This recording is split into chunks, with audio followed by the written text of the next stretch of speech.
여러분 사람들을 평가할 때 여러분 평가하는 기준이 있습니까?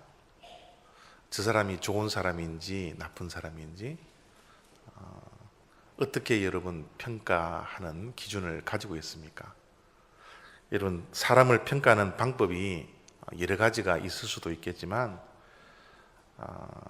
우리 주변에 그 사람의 주변에 누가 있느냐에 따라서 우리가 사람들을 평가할 수 있을 거예요.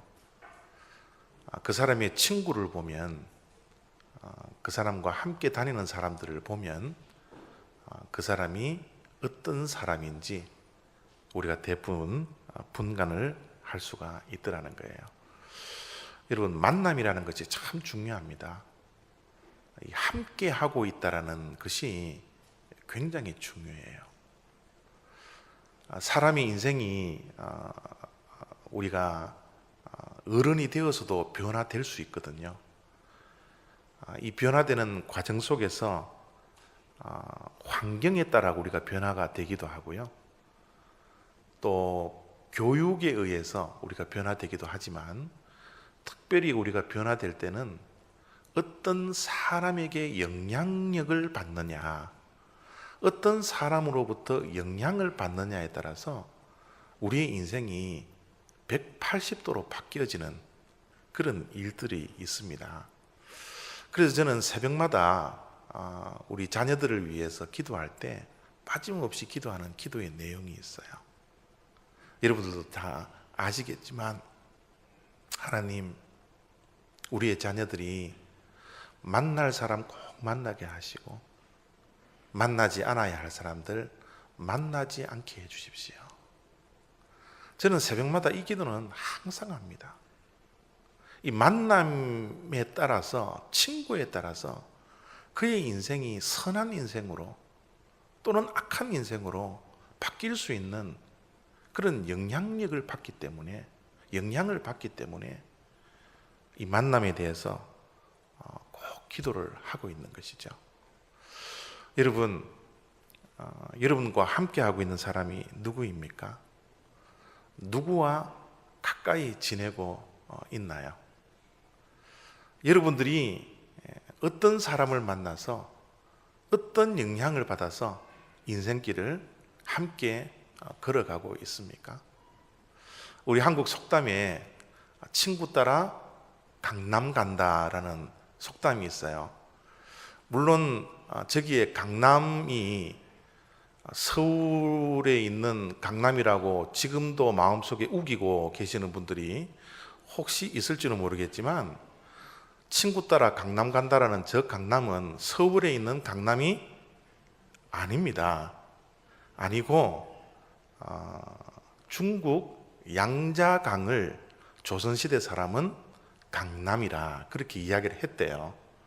그래서 중국 양자강에 가기가 너무 힘들고 너무 험난하기 때문에 그곳에는 우리가 갈 수 없지만 함께 하는 자가, 친구가 있다면 그 험한 곳, 먼 곳도 함께 갈 수 있다라는 그런 뜻으로서 친구 따라 강남 간다라는 속담이 있다고 합니다. 누구와 함께 하느냐가 굉장히 중요해요. 내 옆에 있는 친구가 누구냐가 너무너무 중요합니다. 대강절 오늘이 세 번째 주일입니다. 여러분 지난 주일날 교회에 오셔서 말씀을 들을 때 예수님께서 2000년 전에 왜 이 땅에 오셨다라고 제가 말씀을 드렸죠? 혹시 기억나시는 분 계세요? 마태복음 1장 21절에 예수님께서 이 땅에 오신 목적에 관해서 말씀을 해주고 있는데요. 아들을 낳으리니 이름을 예수라 하라. 이는 그가 자기 백성을 그들의 죄에서 구원할 자이심이라 하니라. 예수님께서 이 땅에 오신 목적이 뭐예요? 구원 때문이에요. 자기 백성을 죄에서 구원하시기 위해서. 구원이 목적입니다. 그런데 1장 23절에 또 다른 예수님의 이름을 말씀을 해주고 그 이름을 이렇게 풀이를 하는 것이 1장 23절에 나와 있어요. 보라, 처녀가 잉태하여 아들을 낳을 것이요 그의 이름을 임마누엘이라 하리라 하셨으니 이를 번역한즉 하나님이 우리와 함께 계시다. 예수님의 이름은 지저스라는 예수라는 이름이 있고요, 또 한 가지 더 별명 같은 이름이 있는데 그 이름이 뭐라고요? 임마누엘. 그 임마누엘의 뜻이 뭐라고요? 하나님이 우리와 함께 계시다. 여러분, 구원이라는 말을 우리가 때로는 오해를 할 때가 많이 있는데요, 구원이라고 하면 우리가 죽어서 천국에 가는 것, 지옥에 가지 아니하고 천국에 가는 것, 이것이 구원이다. 맞습니다. 그러나 그 구원을, 그 뜻을 거기에만 한정시켜서는 안 된다라는 거예요. 구원이라는 건 뭐예요? 당연히 죽어서 천국에 가는 거지만 이 땅에서도 구원의 삶, 하나님과 함께하는 삶, 하나님과 동행하는 삶, 하나님과 친구가 되어서 교제하고 함께 먹고 함께 즐기는 그 삶, 그것이 뭐라고요? 구원이라는 겁니다. 예수님의 이름을 21절과 23절 속에 동일하게 아들을 낳겠다라고 이야기를 하시면서 하나는 구원, 하나는 우리와 함께 하시다라는 표현을 쓴 거 보면 구원이라는 것은 하나님과 함께 하심이라 라는 말씀과 동의어다 라는 것을 우리가 논리적으로 21절과 23절 속에서 발견할 수가 있다라는 거죠. 여러분, 사랑 가운데 최고의 사랑은 함께하는 사랑입니다. 하나님은 사랑이세요. 하나님은 우리를 사랑하십니다. 우리를 죄에서 구원해 주실 뿐만 아니라 우리를 너무너무 사랑해 주셔서 우리와 함께 하시기 위하여 하늘의 모든 보좌와 영광을 버리시고 이 추한 곳에, 이 누추한 곳에, 보잘것없는 곳에, 사람이 집중하고 주목하지 않는 곳에 찾아오신 사건, 그 사건이 성탄절이라는 거예요. 성탄절은 예수님께서 2000년 전에 이 땅에 오신 사건은 하나님이 우리를 사랑하셔서 우리와 함께 하시기 위해서 오신 날, 그날이 성탄절이라, 그렇게 우리가 믿고 있는 것입니다. 여러분, 우리가 미국에 와서 이 자녀 교육을 이제 최선을 다해서 하는데요, 자녀 교육을 열심히는 하고 또 사랑을 가지고 하지만 많은 분들이 자녀 교육에 실패할 때가 많이 있습니다. 여러분, 자녀 교육에 왜 실패를 할까요? 우리가 자녀를 사랑하지 않을까요? 자녀를 양육하지 않을까요? 여러분, 우리는 자녀들을 너무너무 사랑해요. 그럼에도 불구하고 우리는 자녀들의 교육에 실패할 때가 있더라는 거예요. 사랑은 하지만 함께 하지 못했기 때문에 그래요. 우리의 자녀들이 아빠와 엄마와 함께하는 그 사랑을 먹고 자라나야 되는데, 아빠가 엄마가 자녀들을 사랑한다고 그래놓고 그들이 필요한 것들은 모든 것들을 다 바쳐 사주기는 사줘도 그들이 정작 옆에 엄마가 필요할 때, 아빠가 필요할 때 함께 해야 할 그 시간에 엄마와 아빠가 함께 하지 못한 그 시간들을 보냄에 따라서 그들의 마음속에는 뭐예요? 사랑에 대한 갈급함이, 그 공허함이 날마다 날마다 있는 거예요. 여러분, 부모님들이 자녀를 사랑하지 않는 부모가 누가 있습니까? 그러나 그 사랑은 함께하지 못한다면 반쪽짜리 사랑밖에 되지 않는다라는 거예요. 하나님이 우리를 사랑한다 아무리 말씀을 하고도 우리와 함께 해주시지 않는다면 그 사랑은 반쪽짜리 사랑밖에 되지 않는다라는 거예요. 그래서 하나님께서 뭐예요? 우리를 너무 사랑하셔서 하늘의 모든 영광을 다 버리고 이 땅에 우리를 찾아오신 그 사건이 바로 성탄절이라는 겁니다. 이 함께라는 이 단어는 하나님의 그 존재 속에 늘 함께합니다. 여러분, 하나님께서 이 세상 모든 만물을 창조하시고 마지막에 사람을 창조하신 다음에 이런 말씀을 하십니다. 하나님이 이르시되 우리의 형상을 따라 우리의 모양대로 우리가 사람을 만들고. 여러분, 하나님은 유일하신 하나 되신 한 분 하나님이십니다. 그럼에도 불구하고 자기 자신을 지칭할 때 어떻게 해요? 단수로 지칭하지 아니하고 복수로 지칭하는 것을 볼 수 있어요. 하나님이 사람을 창조한 다음에 어떻게 표현해요? 우리의 형상을 따라 우리의 모양대로 우리가 사람을 만들고. 여러분, 복수로 하나님 자신을 지칭하고 있더라는 거예요. 유일하신 분이. 성경학자들이 저 우리라는 복수를 우리가 잘 알고 있듯이 성부, 성자, 성령 세 분이 함께 있는 모습, 삼위일체를 뜻한다라고 말씀을 하고 있습니다. 여러분, 하나님은 한 분이시지만 세 분이세요. 하나님은 세 분이시지만 한 분이십니다.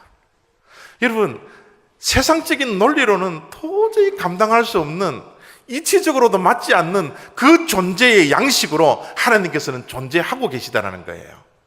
세 분이 함께해서 한 분으로 존재하고 있는 것이 우리가 믿고 있는 삼위일체의 하나님이라는 겁니다. 그래서 하나님은 뭐예요? 늘 함께 하세요. 함께 존재하기 때문에 함께 하지 않는 것을 보면 하나님의 마음은 뭐예요? 좋지 않더라는 겁니다. 사람을 창조를 한 다음에 다른 모든 세상 만물은 다 보시기에 좋았다 그랬는데 사람을 창조한 다음에 보기 좋지 않다라고 그렇게 말씀을 해주십니다. 여호와 하나님이 이르시되 사람이 혼자 사는 것이 좋지 아니하니 내가 그를 위하여 돕는 배필을 지으리라. 하나님은 함께 존재하는 분이기 때문에 사람이 함께하지 못하고 홀로 있으니까 그것이 보기가 좋지 않더라는 거예요. 그래서 아담에게 누구를 붙여줘요? 이브를 붙여주는 거예요. 뭐 하라고요? 함께 하라고요. 하나님의 존재가 함께하는 존재이기 때문에 우리들도 함께 존재하라고 하나님은 결혼 제도를 우리 인류에게 처음으로 허락해 주셨더라는 겁니다. 여러분, 그럼에도 불구하고요, 부부가 함께 하자고, 머리가 팥뿌리가 되기까지 함께 하자고 서약도 하고 약속도 하고 언약도 하지만 부부의 관계와 만남과 함께하는 것이 영원하지 않습니다. 영원하지 않아요. 죽음을 통하여서 헤어질 수밖에 없습니다. 아무리 아내를 사랑하고 남편을 사랑하다 하더라도 아내가 죽고 남편이 죽었을 때 그 무덤에 함께 묻히는 자들이 없습니다. 나도 함께 죽겠다라고 그 순간에 아내가 가는 순간에 같이 무덤에 들어가는 배우자가 이 세상에는 없어요. 영원히 사랑하겠다고 다짐하고 약속을 했지만 우리의 부부의 관계는 언젠가는 헤어질 수밖에 없다라는 거예요. 여러분, 우리 인류들이 가지는 많은 두려움과 걱정과 염려가 바로 소외감이라는 거거든요. 누군가에게 내가 버려진다라는 것, 이것만큼 더 큰 고통이 어디 있겠어요? 내가 저 사람들과 함께 하지 못한다라는 이 외로움, 그 소외감, 버려진 감정들, 이것만큼 우리를 더 힘들게 하는 것이 어디에 있겠습니까? 우리 교회라는 이 신앙의 공동체 속에서도 우리가 외롭게도 버려진다면, 소외된다면 그만큼 받는 고통이 얼마나 심하겠어요? 아이들이 죽고 자살하는 이유가 뭡니까? 왕따 당했기 때문에, 버려졌기 때문에, 함께 하지 못하기 때문에, 내가 저들과 함께 하고 싶은데 영원히 함께 하지 못하기 때문에 그들이 죽고 자살을 하고 있지 않습니까?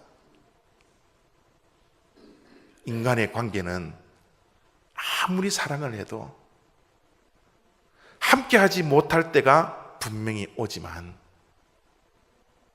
하나님의 사랑, 하나님의 함께 하심은 영원하다라는 거예요. 자기 백성을 죄에서 구원하신 그 하나님은 우리를 사랑해 주셔서 이 땅에 살아가는 모든 인생의 발걸음마다 함께 해 주실 뿐만 아니라 우리가 죽고도 천국에 가서 영원한 세상에서 우리와 함께 해 주시겠다라는 그 사랑의 선포가 예수 그리스도가 이 땅에 오신 성탄의 사건이고 선포라는 것입니다. 우리 모두는 언젠가는 헤어질 수밖에 없어요. 우리 모두가 지금은 너무너무 사랑하고 함께 있고 싶지만 언젠가는 다 헤어질 사람들입니다. 그러나 우리 좋으신, 우리를 사랑하시는 그 하나님은 우리와 영원히 함께 하시는 분이라는 거예요. 여러분, 하나님이 함께 하신다. 조금 여러분 추상적이지 않나요? 하나님이 보이는 분이면 우리와 함께 하는 것을 막 느끼고 그저 막 같이 있는 그 감격과 기쁨으로 하루를 살아갈 텐데, 하나님은 보이시지 않기 때문에 하나님이 함께 하신다? 어떻게 하나님께서 함께 하실까? 여러분, 하나님은 그냥 추상적으로 내가 너와 함께하는 사랑을 보여주시겠다라고 말씀하시지 않고, 오늘 우리가 읽었던 본문 말씀 속에서 내가 너희들과 함께하는 이 사랑의 관계를 맺을 때 어떤 구체적인 방법으로 함께하느냐를 오늘 말씀 속에서 기록해 놓았어요. 하나님이 우리의 인생 가운데 어떻게 함께하는지 본문을 통해서 확인을 해보기를 원합니다. 1장 19절 20절입니다. 그의 남편 요셉은 의로운 사람이라 그를 드러내지 아니하고 가만히 끊고자 하여 이 일을 생각할 때에 주의 사자가 현몽하여 이르되, 다윗의 자손 요셉아, 내 아내 마리아 데려오기를 무서워하지 말라. 그에게 잉태된 자는 성령으로 된 것이라. 여러분, 하나님의 말씀은 문자적으로 읽으면요 아무 재미가 없어요. 저기 속에 나와 있는 무서워하는 요셉이 자기 자신이 되어야 합니다. 그럴 때 하나님의 말씀은 은혜가 되기 시작하는 거예요. 여러분,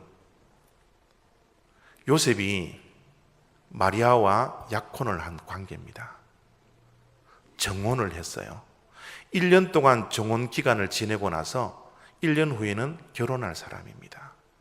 그런데 어느 날 결혼해야 할 약혼자가 아이를 가졌다라는 거예요. 요셉의 마음을 이해하시겠어요? 요셉은 의로운 사람입니다. 법을 어기지 않는 사람이에요. 하나님께서 하지 말라고 했던 것은 안 하는 사람입니다. 부모님들이 교육을 시켰던 그 너머를 한 번도 가본 적이 없던 사람이에요. 의로운 사람입니다. 약혼을 하면 유대인들은 결혼하기까지 1년 기간 동안 결코 잠자리에 함께 할 수 없는 관계입니다. 법적으로는 부부이지만 실제로는 부부가 아닙니다. 그런데 결혼할 사람이 아이를 가졌다라는 거예요. 그 당시에 약혼한 그 기간 동안 배우자가 나쁜 일을 범했을 때, 그것이 발견이 되었을 때 그 배우자가 돌을 들어서 그 사람을 죽여도 상관이 없던 시대입니다. 부정을 범하면 당사자도 죽일 수 있지만 그 부정을 안 모든 사람들은 돌을 던져서 그 사람을 죽일 수 있는 권리가 있는 거예요.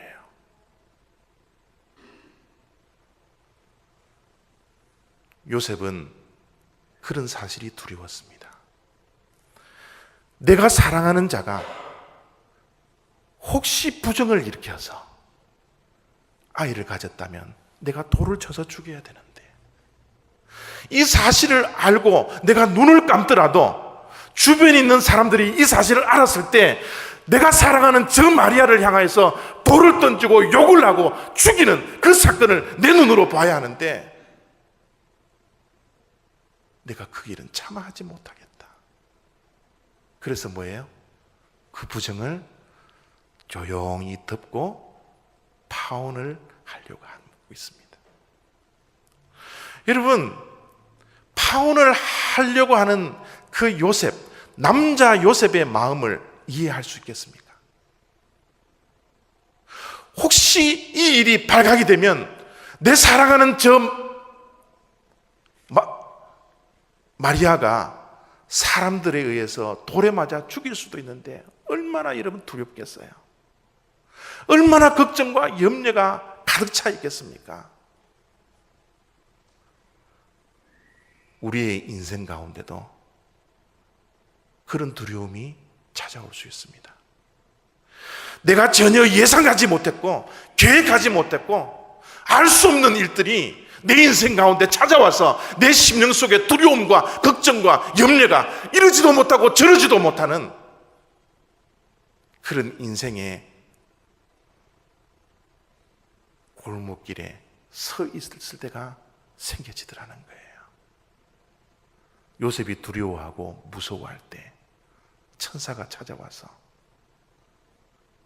요셉과 함께합니다. 무엇으로요?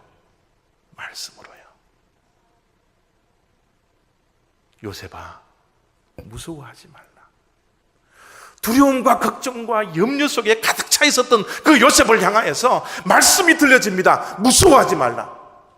그에게 잉태된 자는 성령으로 잉태된 자니라. 마리아에게도 동일합니다. 당사자인 마리아도 얼마나 이 사건이 황당했겠습니까? 마리아에게 천사에게 이렇게 말을 합니다. 마리아가 천사에게 말하되 나는 남자를 알지 못하니, 성경 속에 나와 있는 알다라는 동사는 경험적으로 아는 거예요. 지식적으로 아는 게 아니라 경험적인 아님입니다. 내가 남자를 한 번도 경험하지 못했는데 내가 아이를 가졌다니 어찌 이런 일이 나에게 있을 수가 있겠습니까?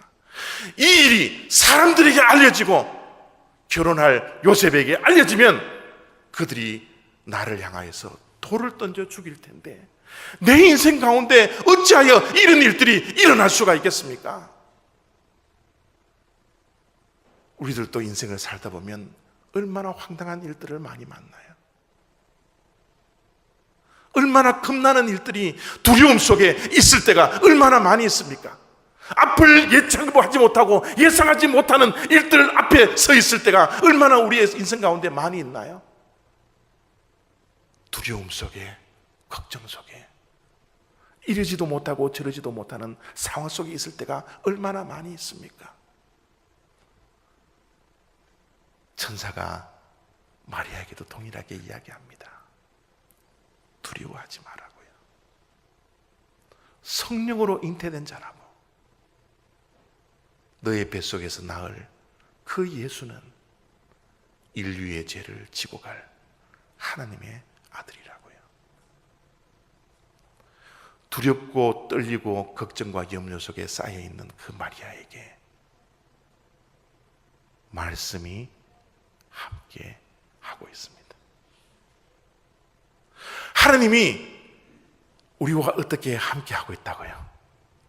구체적인 방법으로 어떻게 우리와 함께 하고 있다고요? 힘들고 어려운 이 이민 생활 속에서 하나님이 우리와 함께 하시겠다고 임마누엘의 하나님이라고 날마다 말씀을 통해서 선포해 주시는데, 걱정과 염려 속에 일어날 힘조차 없을 우리의 인생 가운데 하나님께서 어떻게 구체적으로 우리와 함께 하시겠다고요? 말씀으로 함께 하는 거예요. 그래서 마리아는 이런 고백을 합니다. 하나님의 모든 말씀은 능하지 못하심이 없느니라. 말씀대로 내게 이루어지이다.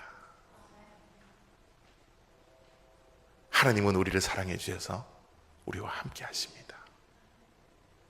하나님은 우리를 사랑해 주셔서 함께 하시겠다는 이 모든 증거를 말씀을 통해 우리와 함께 해 주신다는 사실이에요. 저는 이번 성탄절을 맞이하면서 우리 올리브교회 성도님들 한 분 한 분이 말씀을 더욱더 사모하고 가까이 가는 그런 다짐을 해서 2014년도를 맞이하는 한 해가 되어지기를 원합니다. 하나님께서 우리와 함께 하시겠다는 이 아주 구체적인 방법, 바로 말씀과 함께 하고 계시다라는 이 사실, 그 믿는 믿음으로 2013년도는 며칠 남지 않았지만 지금부터라도 내가 하나님의 말씀과 함께하는 인생 되겠습니다. 말씀과 가까이 가는 인생 되겠습니다. 그래서 때로는 우리가 힘들고 어려울 때 요셉처럼 마리아처럼 힘들고 어려운 그 상황 속에서 하나님의 인도하심을 받는, 하나님께서 함께 하시는 그 함께함을 경험하는 자들이 되게 해주십시오. 임마누엘의 하나님이 성경 속에 갇혀있는 하나님이 아니라 우리의 삶 속에 찾아오시고 우리와 함께 하시는 그 임마누엘의 하나님으로 경험되는 그런 인생 되게 해주십시오. 하나님은 우리의 죄로 인하여서 우리와 함께 할 수 없었습니다. 그러나 2000년 전에 우리의 육신의 몸을 입고 이 땅에 오신 그 예수 그리스도가 우리를 죄에서 구원하여 주실 뿐만 아니라 하나님과 함께 하시는 임마누엘의 하나님으로 우리를 찾아오셨습니다. 그 찾아오신 하나님이 하나님의 말씀으로 우리와 함께 하시기를 원하시는 거예요. 오늘도 말씀을 통하여서 힘을 얻으시고 외롭고 힘든 이 이민생활 가운데서도 영원히 우리를 사랑하시고 영원히 우리와 함께 하시는 그 주님과 동행하는 그 기쁨으로 살아가는 저와 여러분 다 되시기를 부탁드립니다.